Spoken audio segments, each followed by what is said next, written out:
Shalom, brothers. We're from Toronto camp.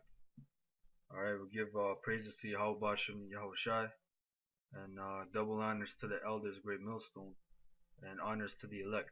That's right. All right, and basically we're gonna go into disproving Yahanna, General Yahanna. All right, and this other guy who's teaching that basically we can't have concubines, women of the other nation, and that you have biracial Israelites and that women have seed and all this craziness, man. So we'll start off with Ezra 9, Yeah. 1 to 7. This is Ezra chapter 9, verse 1.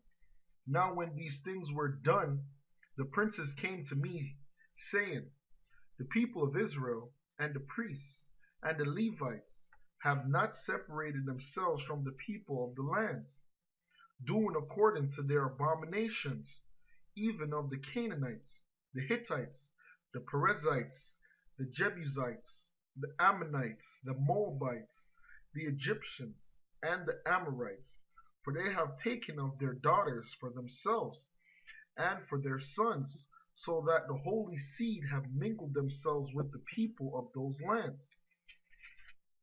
Yea, the hand of the princes and the rulers have been chief in this trespass. And when I heard this thing, I rent my garment and my mantle, and plucked off the hair of my head and of my beard, and sat down astonished, astonied, astonied, astonied, Yeah, that's Stony. astonied.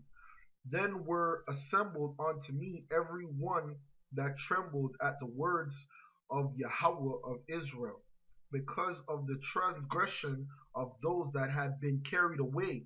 And I sat astonied until the evening sacrifice. And at the evening sacrifice, it's not there yet. And at the evening sacrifice I arose up from my heaviness, and having rent my garment and my mantle, I fell upon my knees and spread out my hands unto the Lord my God, and said, O my God, I am ashamed and blush to lift up my face to thee, my God, for our iniquities are increased over our head, and our trespass is grown up unto the heavens. Since the days of our fathers have we been in a great trespass unto this day, and for our iniquities have we, our kings and our priests, been delivered into the hand of the kings of the lands, to the sword, to captivity, and to a spoil, and to confusion of face, as it is this day. Yeah, so basically, what you're gonna find out is that the reason why uh, the people went off was not because they took those concubines. It was because they followed after their gods. All right, and because also the get Nehemiah 13, chapter 13, verse 23, and we'll read to 27. All right, because you got guys saying you can't have concubines, but the only reason that we went off is because we taught our children the customs of the heathen, basically. You know. I'll read that. Nehemiah chapter 13, verse 23. In those days also saw I Jews that had married wives of Ashdod, of Ammon, Hold on, it said of Ammon. Now Solomon, he married a woman of Ammon, and they produced who? Rehoboam, Khan. right? And he wasn't a wicked king, in the overall, That's right. he didn't go off like in a big sense, but he was a mixed seed according to you niggas, but really he was a pure seed. He came from Solomon, because the man carries a seed, man. It doesn't matter what your mother is, man. All right, and you see that Rehoboam didn't go off because he didn't follow the ways of the heathen. So there's no problem with Solomon having what was her name, Naamah, the Ammonite, as a wife, as a concubine. All right, read on. It says, in those days also saw I Jews that had married wives of Ashdod, of Ammon, and of Moab, and their children spake half in the speech of Ashdod. That was the problem. Their children, they didn't learn Hebrew. Con. They spoke half the language of Ashdod. That was a problem, man. The problem wasn't that they were taking them women as concubines. The problem was that those kids were learning after the customs of the heathen. Okay, read on. Says, and their children spake half in the speech of Ashdod, and could not speak in Jews' language. They couldn't speak in the Jews' language. They couldn't speak Hebrew. All right, read on. But according to the language of each people. And I contended with them, and cursed them, and smote certain of them, and plucked off their hair, and made them swear by God, saying, Ye shall not give your daughters unto their sons, nor take their daughters unto your sons, or for yourselves. To 20, which one? 27. Oh, Salakia. Verse 26. Did not Solomon king of Israel sin by these things? Yet among many nations was there no king like him. That's right. So Solomon sinned by, what did it say? It said he took concubines, but in his old age he hearkened unto their gods. That's right. And he built an altar unto their gods, man. That's how he sinned. He didn't sin by taking them as concubines. No. All right, read on. Said, did not Solomon king of Israel sin by these things? Because then, hold on, Abraham, Keturah, she was a concubine. Did Abraham sin? No. All right, because Abraham didn't follow after her gods. All right, read on. Did not Solomon king of Israel sin by these things?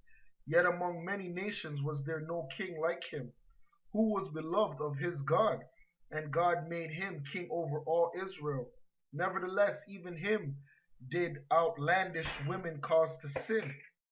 Shall we then hearken unto you to do all this great evil, to transgress against our God in marrying strange wives? Go to Deuteronomy 7, verse 1. This is where it's gonna explain it, why it's a sin for your children to follow the ways of the heathen. It's gonna explain that it's all right to take the wives, but it's not. It's the wicked part is when the children learn the way of the heathen. Read it. Deuteronomy 7 and 1. When the Lord thy God shall bring thee into the land whither thou goest to possess it, Right, that was Canaan, right? and hath cast out many nations before thee, the Hittites, the Girgashites, and the Amorites, and the Canaanites, and the Perizzites, and the Hivites, and the Jebusites, 7 nations greater and mightier than thou. And when the Lord thy God shall deliver them before thee, thou shalt smite them, and utterly destroy them. Thou shalt not make no covenant with them, nor shew mercy unto them, neither shalt thou make marriages with them. Thy daughter thou shalt not give unto his son, nor his daughter shalt thou take unto thy son, for they will turn away thy son from following me. Now, what happened during the conquest of the land of Israel during Joshua's time? When the tribes conquered, they made peace treaties with the Canaanites and made them tributaries, and they became like thorns in their sides, man. They became snares unto them because they started worshiping their gods. Okay, read on. Says, neither shalt thou make marriages with them. Thy daughter thou shalt not give unto his son, nor his daughter shalt thou take unto thy son, for they will turn away the son, for they will turn away thy son from following me, that they may serve other gods. Yep. So will the anger of the Lord be kindled against you and destroy thee suddenly. But thus shall ye deal with them, and ye shall destroy their altars, and break down their images, and cut down their groves, and burn their graven images with fire. For thou art an holy people. That was just the 5. Oh, slucky. Now I'm gonna bring out a definition of concubine just so you brothers understand. And this is from the Webster's dictionary, right? It says concubine, a woman who cohabits with a man without being legally married to him, a kept mistress, a wife of inferior condition, such as were allowed in ancient Greece and Rome, a lawful wife but not united to the man by the usual ceremonies. So it tells you that a concubine is basically a woman that you have sex with, but you don't have a ceremony with her. Because with an Israelite woman, you have a ceremony. It tells you have the ceremony, then you go in the chambers and you have sex, and that constitutes your marriage. But with a concubine, by the way, the word concubine, con means with, and bind means to lie with. That's all you do. You lie with the woman. You have sex with the woman. That's all you do. All right. You're looking up concubine here. No. Oh. All right. Get Numbers 31. All right, because we're gonna show you that during Moses' time, that the Israelites they took women of the Hamites, man.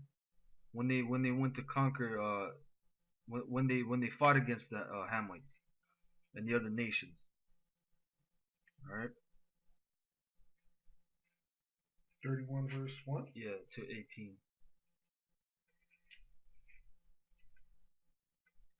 Numbers chapter 31 verse 1. And the Lord spake unto Moses, saying, Avenge the children of Israel of the Midianites afterward. Shalt thou be gathered unto thy people? And Moses spake unto the people, saying, Arm some of yourselves unto the war. Let them go against the Midianites and avenge the Lord of Midian. Of every tribe 1,000 throughout all the tribes of Israel shall ye send to the war. So there were delivered out of the thousands of Israel 1,000 of every tribe, 12,000 armed for war. And Moses sent them to the war, 1,000 of every tribe. Them and Phinehas, the son of Eleazar, the priest, to the war, with the holy instruments and the trumpets to blow in his hand. And they warred against the Midianites, as the Lord commanded Moses. And they slew all the males, and they slew the kings of Midian, beside the rest of them, and were slain, namely Evi and Rakim, and Zor, and Hor, and Reba, 5 kings of Midian. Balaam also the son of Beor they slew with the sword. And the children of Israel took all the women of Midian captives, Yep. and their little ones. And so they took their women and their little ones. All right. Showing you that the little ones were used for what? Slaves, man. You know, when they grow up, they're used for different tasks. And the women, what do you think the women are left for, man? Okay, read on. It says, and the children of Israel took all the women of Midian captives, and their little ones, and took the spoil of all their cattle, and all their flocks, and all their goods. And they burnt all their cities wherein they dwelt, and all their goodly castles with fire. And they took all the spoil and all the prey, both of men and of beasts. And they brought the captives and the prey and the spoil unto Moses and Eleazar the priest, and unto the congregation of Israel, unto the camp at the plains of Moab, which are by Jordan near Jericho. To verse 12? 27. Oh, Slakia. No, 18, Slakia. Verse 13. And Moses and Eleazar the priests and all the princes of the congregation went forth to meet them without the camp. And Moses was wroth with the officers of the host, with the captains over thousands and captains over hundreds, which came from the battle. And Moses said unto them, Have ye saved all the women alive? Behold, these caused the children of Israel through the counsel of Balaam to commit trespass against the Lord in the matter of Peor. And there was a plague among the congregation of the Lord. Now therefore kill every male among the little ones, and kill every woman that hath known man by lying with him. Right, meaning kill the women that have have had sex with men. Read on. Says, but all the women, children that have not known a man. Right, all the women and children that have not known a man, meaning the women virgins. Read on. But all the women, children that have not known a man by lying with him, keep alive for yourselves. Keep alive for yourselves. read it. That was 18? Yeah, that's 18. That's plain, man. That's plain. Keep alive for yourselves, man. And it says the women, children, Yahanna, talking about raping 12-year-old, 13-year-old. What is a woman child? That means a young woman, or a woman right before her menstrual cycle, so when she gets a menstrual cycle, you can pop her because she's a virgin. Con. That cuts you, man.